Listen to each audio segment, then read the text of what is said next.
আজকে আবারও চলে এসেছি মামার বাড়ি ঘুরতে। আর মামার বাড়ি এসে দেখলাম এই ফুল গাছটা কি দারুণ ফুল হয়েছে। ফুলগুলো বেশ সুন্দর লাগছে আর কালারটাও বেশ সুন্দর, হলুদ রং। আর পুরো গাছটায় ফুলে ভরে গিয়েছে।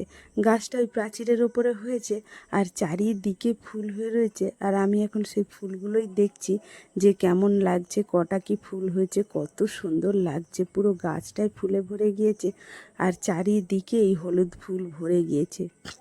আর ওই যে ওপাশে রয়েছে সেই বাগান বিলাস, যার ডাল আমি নিয়ে এসে চারা তৈরি করেছিলাম। বাগান বিলাসগুলোও বেশ সুন্দর লাগছে, বাগান বিলাসেও বেশ ফুল হয়ে রয়েছে। আর এই যে দেখুন কি দারুণ লাগছে না বাগান বিলাসগুলো। বাগান বিলাসের ফুলটা, সাদা ফুলটাও বেশ সুন্দর লাগছে। আর এই যে চারিদিকেও বাগান বিলাসেও ফুল হয়ে রয়েছে। আর এখানে হয়ে আছে এই যে নাইট কুইন, পাতা থেকে কুঁড়ি বেরিয়েছে, কি সুন্দর। ফুলগুলো দেখতেও বেশ দারুণ হয়, সাদা সাদা, খুব সুন্দর লাগে। আর এই যে ছোট ছোট সাদা ফুলগুলোও বেশ সুন্দর। চারিদিকে অনেক ফুলের গাছ রয়েছে।